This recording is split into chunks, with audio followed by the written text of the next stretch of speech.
From the studios of Farm Journal Broadcast, this is AgDay.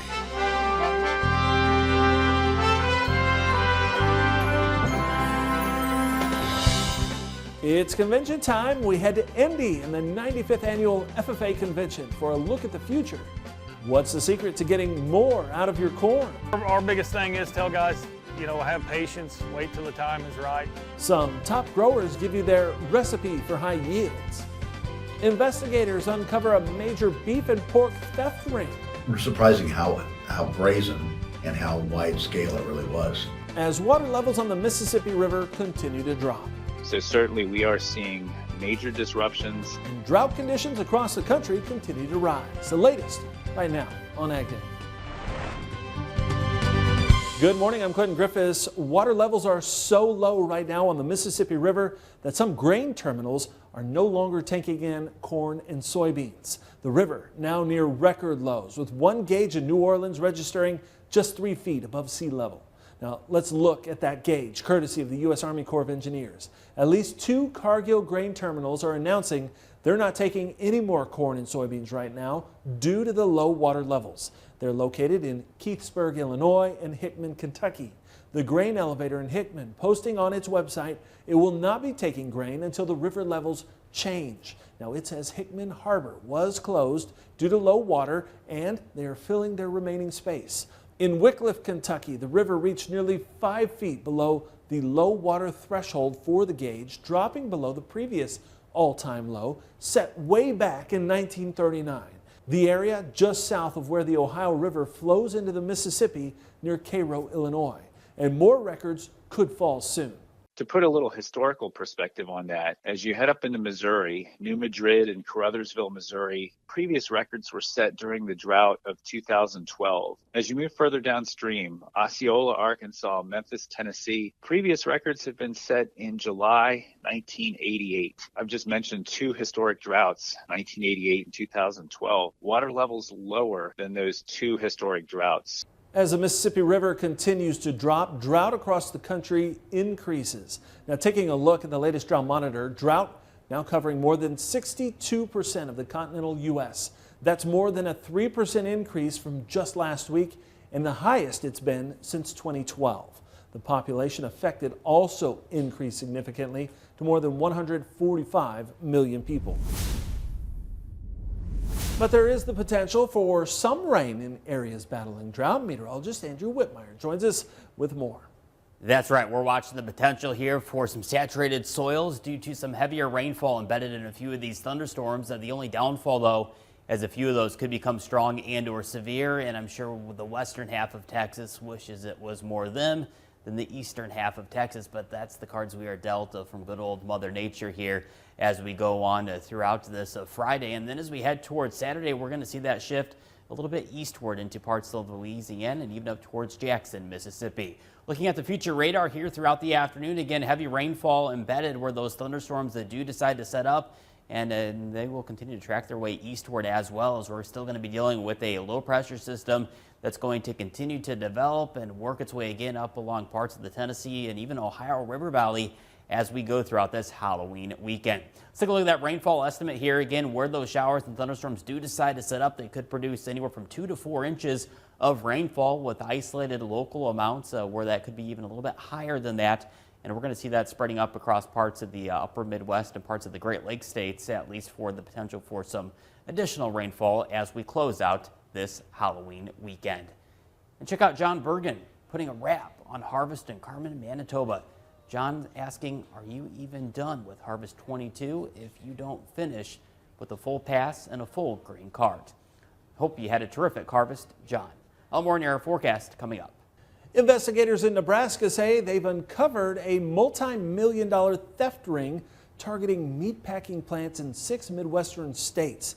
The Lancaster County, Nebraska Sheriff's Office says it began an investigation into several stolen semi-trailers and loads of frozen beef that were happening in the state, including in Lancaster County.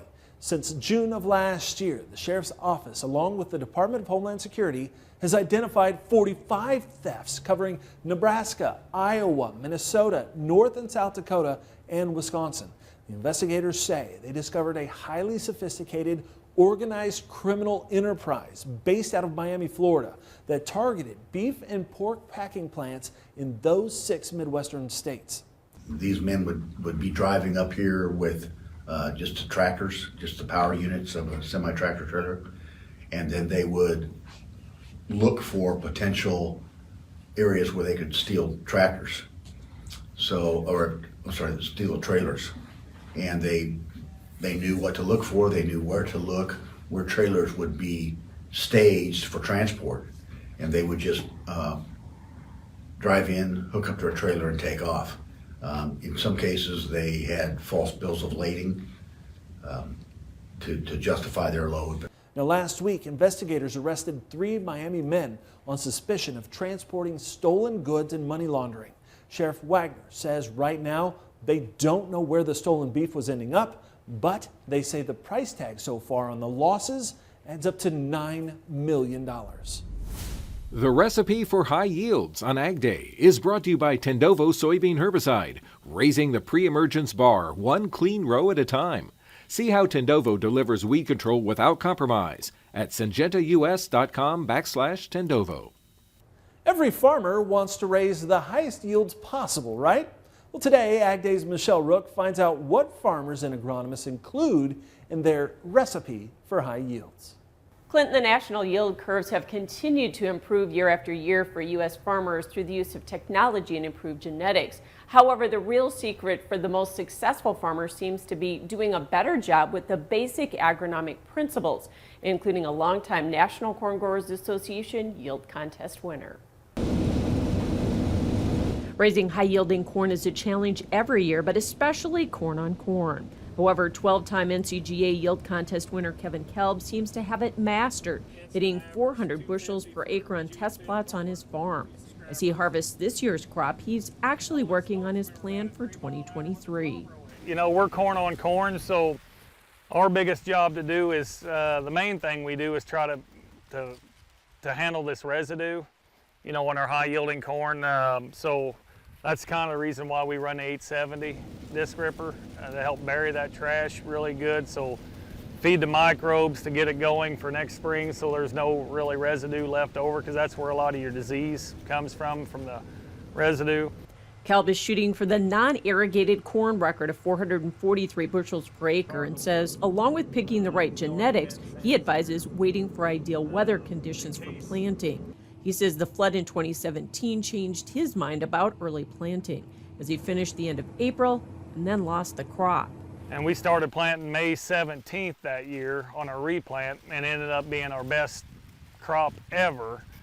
And just because of being so uniform stand all the way through, it never had to go through bad weather. So our biggest thing is tell guys, you know, have patience, wait till the time is right. Agronomists agree that getting the crop off to a good start at planting time is key, and you only get one chance to do it right. And really good seed to soil contact in the right conditions, right? So we spent a lot of money on the equipment and the seed. Let's get it in there and give it the best chance to get going. During the growing season, Lick says proper plant nutrition sets the tone for strong yields. We need to start out with really good fertility, making sure that, you know, we're not short on phosphorus, potassium, make sure our pH is in the right place. Kelb monitors his plant fertility and health in season so he can feed the plant and preserve the crop's yield potential. You know, pull tissue samples, that's our key. You know, that's our guideline, that's our cheat sheet. Tissue samples tell us exactly what the plant needs. And it may take 4 or 5 years till you get used to knowing how to read them and what the plant needs, but you know, tissue samples is huge. And you know, like I said, we run a lot of fungicides. You know, every field gets at least 2 shots, and then our high yielding stuff will get 3 shots of fungicide to keep that plant healthy. Lick says that's all part of a complete agronomic plan that protects the plant and yield throughout the growing season. For the most part, that's paying attention to weed management, insects, and diseases. And if we need to, you know, getting out there with the herbicides, fungicides, insecticides to make sure that we have that control. He says once growers have the basics mastered, they can start tweaking their agronomic system to increase their yields. The real trick is to achieve their yield goals while at the same time optimizing profitability. All right, thanks, Michelle. Now, dairy prices are holding up. Michelle will return to dig into those numbers next in our market report. And later, we head to the FFA Convention in Indianapolis, where students are looking to the future.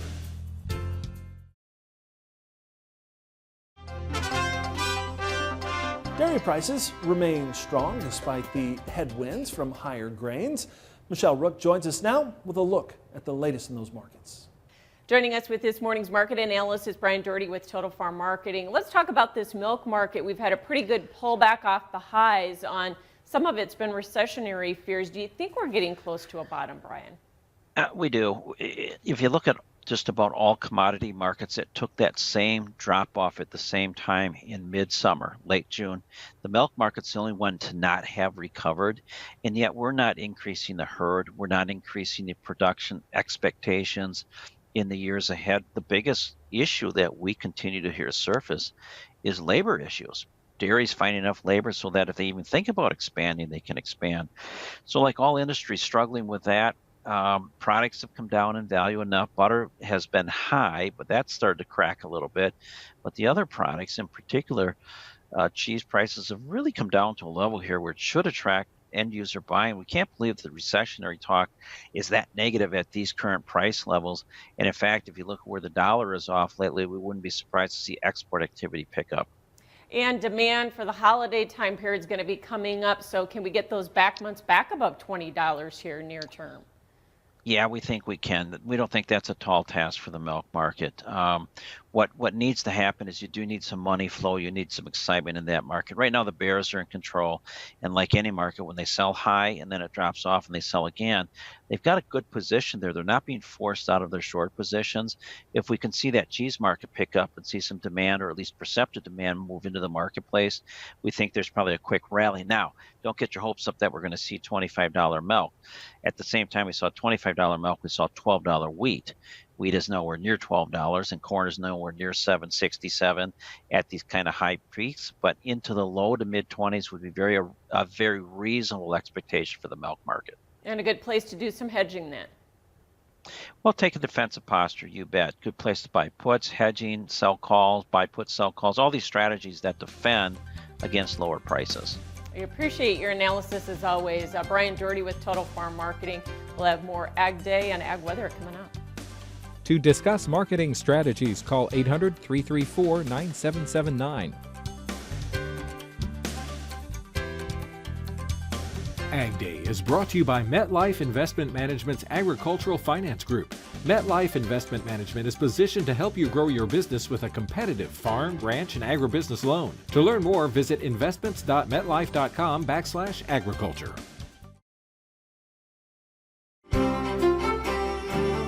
Meteorologist Andrew Whitmire joining us to start with a look at the root zone moisture map. And we've seen this expand a bit in different places, but the Four Corners region getting a little bit of blue on that map. They are, which is good news for them. But again, a change in this root zone map. If you look along the East Coast, they're dealing with more of those reds, very dry, even extreme in some spots there across parts of the Carolinas. Now looking at the root zone here, again, we are watching for more development of that expansion there of some drier conditions across much of the country. In fact, as we take a look at the drought monitor, the U.S. drought monitor, which was updated today, but this is 1 week ago here, just before the changes were made on this day here. And we were seeing some dry conditions out across parts of the Central Plains, not nearly as dry though up along parts of the eastern coast. But now as we go throughout that current map here, again, we're going to see that kind of expanding here as we work our way further off towards the east and even up across parts of the Great Lakes area. Meanwhile, we continue to track some heavy precipitation in spots here over the next several days here, as several low pressure systems will likely work their way through parts of the southern plains and even parts of the deep south, bringing with it some added moisture, but still not a lot of relief there for much of the Great Lakes and eastern coast. The other systems that we're going to be watching is the dip in the jet stream up across the Pacific Northwest. That's going to increase snow potential for the higher elevations, as well as bring with it some pockets of some heavier rainfall. The good news, though, not really looking at a heavy flooding rainfall event, just enough to wet the soils again for parts of the Pacific Northwest. And you'll see this here showing up here on the jet stream here as we go throughout the end of October and into the start of November.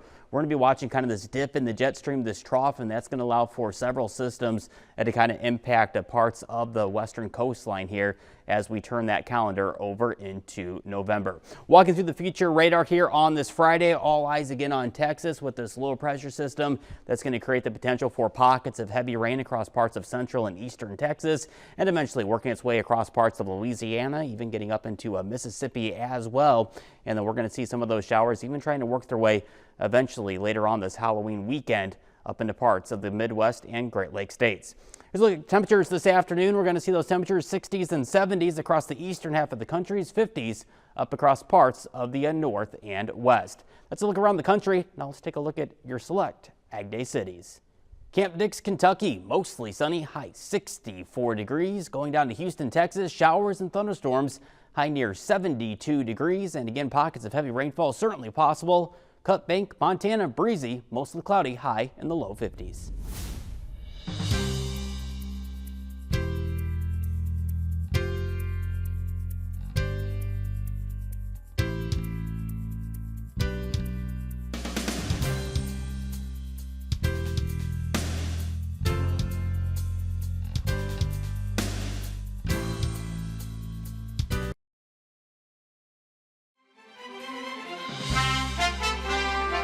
Happening right now, more than 60,000 FFA members and supporters from around the country are in Indianapolis this week. They're taking part in the 95th annual National FFA Convention.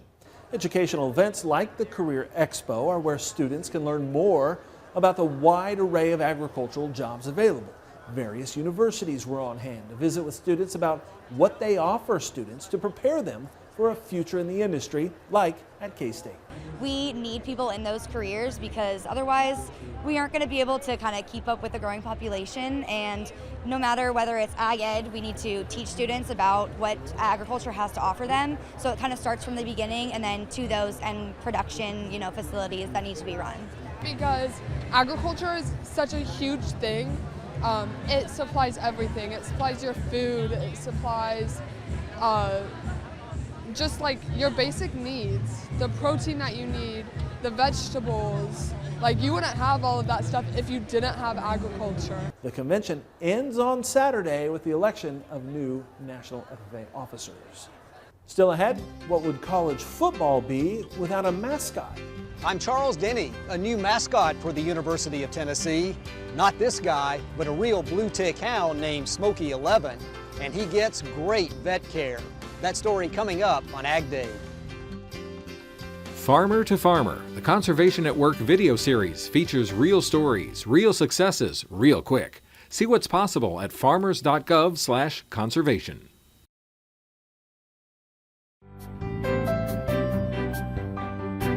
Making his debut soon, possibly before the end of the football season, a new mascot for the University of Tennessee Volunteers. As Charles Denny reports, Smokey 11 will be the latest in a long line of blue tick hounds on the sidelines of Neyland Stadium in Knoxville. Friendly and energetic, Smokey 11 soon takes his place in UT athletic history. This handsome pup has beautiful coloring, and his personality and those ears are the reasons he was chosen as the new mascot for UT. Here he visits the UT College of Veterinary Medicine for a wellness checkup. The pup is only a year old, so he's very healthy. And Dr. Ng says as he grows, they will continue to assess his lifestyle and needs. What's he doing on a day-to-day basis? Is he going out for hikes out into the woods? Do we have to maybe talk about his tick prevention, flea and tick prevention a little bit more carefully? Do we have to think about infectious diseases? We mentioned what was perhaps his most notable feature, those floppy ears, and Smokey can be susceptible to infections. So we're always taking a look on in there and talking about, hey, do we need treatments? Do we need preventative care such as regular ear cleanings? There are now 11 of these statue Smokies around campus, one for each dog who's held the job of mascot. Appropriately, this newest one, number 11, is right across the street from the College of Veterinary Medicine. UT adopted a blue tick hound as its sideline mascot in 1953, And many of these dogs have been cared for at UTCVM over the years.